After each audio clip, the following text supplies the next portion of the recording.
Okay, today, oh shit, take two. Today we've escaped the home gym and we've gone somewhere with a little bit more clearance so we can play with some cool, not so common ring skills. I found this cool place to train, nice and stable, nice and high, and it's in the shade. Win, win, win. It is a bit windy today and I don't have chalk, but apart from that, okay, first of all, let's go into ring support position. So just holding in this position. So most people know this one. People tend to go straight into L-sit type positions, but we're just going to start off with this ring support. Now, most people are going to go into this. See, the hands are away from the body. We don't want that. We want to try and have the hands in closer. Now I can feel straight away as I jumped up, these have gone a little bit too wide. So I'd highly recommend, if you have the option, try and go quite close with your rings. We want to make sure that we're in this position, we have no gap. So pushing in as hard as you can, pushing down at the same time. And then if that feels okay, we can start to turn the rings out. Now you can see by my face that this is much harder, this is much easier, but so there's progression number one, is try and turn the rings out and stay as straight as you can. So then most people continue, like I say, go into L-sit from there. Now L-sit, obviously, we can progress to straight legs, we can start with knees bent, but now let's look at going between this support position and our L-sit for repetitions. And if that feels okay, we can do the same thing, but in straight legs. So way harder, opening, try and have open hip, close the hip, open hip. And then from that L-sit position, we can start to play with transitions through to shoulder stand. So first maintaining tuck, so going from tuck shoulder stand and tuck L-sit for repetitions, and then starting to extend out, first in the static positions, so the L-sit, then the shoulder stand. Take a short coffee break before transitioning from straight legs to support position to our shoulder stand. Now I was a little bit delayed there. Ideally, it would be like that. And our body is going to be straight the whole time. So we come from that L-sit through to the straight support position, head and shoulders come forwards, and then feet come up.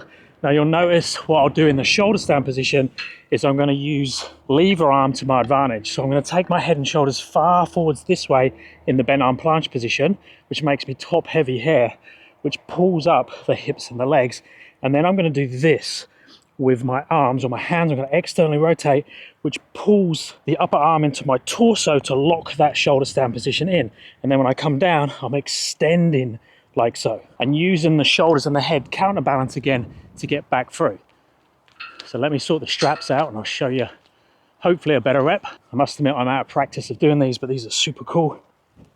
So L-sit position, support, head and shoulders forwards, arms in, lift the legs, ideally that would be more one piece. Notice the hands now, going forwards and backwards, turning, so I'm externally rotated, so my upper arms into my torso, take the head and shoulders forwards as I come down. Now I'm losing position there a little bit. Ideally that would be tighter, ideally it would be cleaner, and we wouldn't pike the hips so much, we'd keep the hips open. Now if we have that, if we have the L-sit through the shoulder stand, and we already have a muscle up, we can then do the forward roll. Now the forward roll, if you get the technique right, is actually easier than a muscle up because we're going to rotate around the rings and use momentum.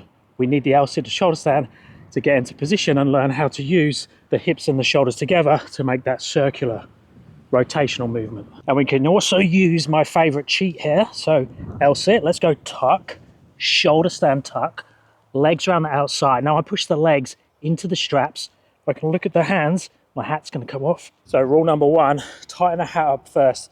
If not, the microphone is going to fall off and you won't have good sound. So now it's squashing my head, but this should work better. Okay, where was I? Hat shouldn't fall off this time. So tuck position, shoulder stand, legs around the outside. Look at the hands.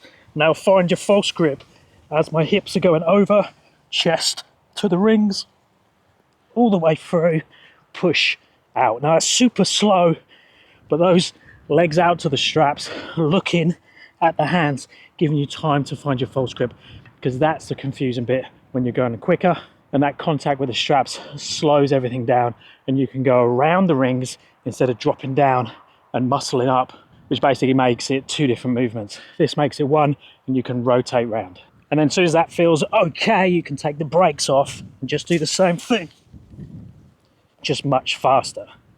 So those movements are really based above the rings. Let's do something below the rings now. Now this one is a little bit more advanced in terms of the progression. However, I highly recommend that you start learning the easier variations to this one, the standard skin the cat. We're going to open up to more advanced positions and work towards the 360 pull. So if you're not ready for that, link a skin the cat tutorial down in the description. It's one of those essential movements that I give to all of my clients. It's really the building blocks for straight arm strength and covers so many different elements, including mobility. But then once you have the standard movement, so the standard movement, which is still challenging in itself, which is being in a hanging position, bringing the knees to the chest, pulling yourself inverted, go all the way up into your German hang, and then pulling back out with control, with straight arms to that start position. Then you're ready to start progressing it. Now, ideally here, we're going to start to open the knees from the chest. So instead of being in a tight tuck, I'm going to open this way out and slowly make the lever arm bigger and bigger. I'm going to open it out to a harder position and try and keep that harder position all the way around. Now I say all the way around because you've got the hardest position here when the hips are parallel, so that front lever position, and then you have the hardest position in the back lever when the hips again are parallel with the shoulder, and getting in and out of those positions is really hard. So normally what happens when you get through those points, the body folds again into easier positions. So you've got to really focus on trying to keep more advanced position all the way around and all the way back. So it would look like this to start with. Say a medium position would be an advanced tuck, so here. So keep an advanced tuck there, and then keep in advanced tuck there, and through the front lever all the way back down.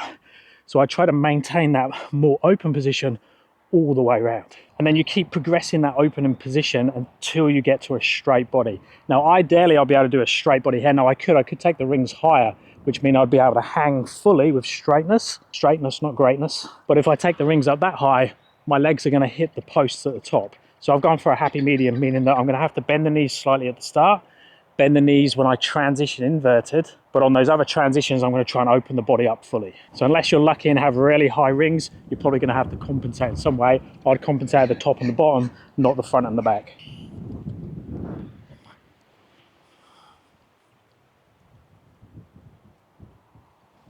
So that was a little bit bent knees coming back out.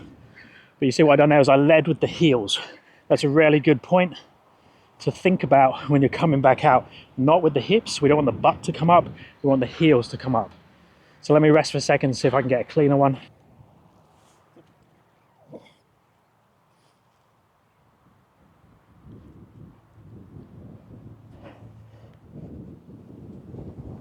So again, legs separate a little bit. I think it was a little bit straighter, but that's really restricted me at the bottom, and I'm out of conditioning with my ring training.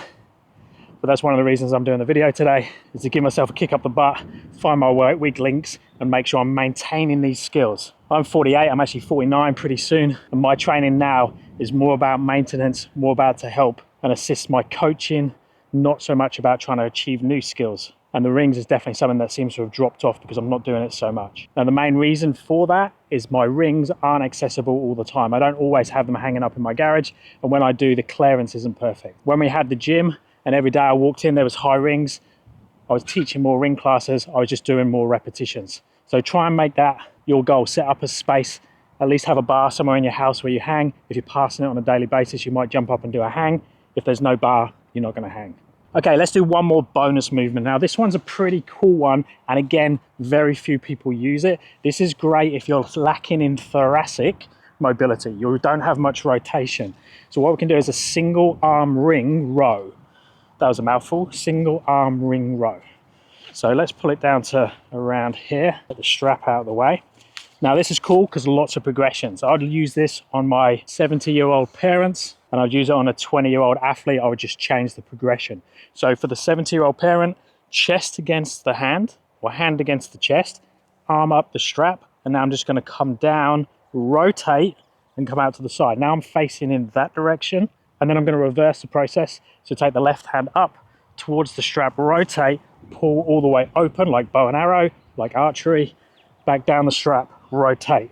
So it's like throwing a ball, it's like throwing a punch, it's rotation. And then to make it harder, we just walk in. So now I've got more body weight here. I can't rotate so much, so I just keep this arm bent, and then I pull up, rotate at the top. If that feels easy, opposite leg. So this leg straight, drop down, lift, making sure you're rotating. That's a great exercise and very rarely used. So hopefully that opened your eyes up, introduced you to some movements maybe you haven't done before, haven't seen before. If you do have any questions, stick them down in the comments below. If you're after help with your training, check out my app or contact me about online coaching. I'll speak to you in the next one.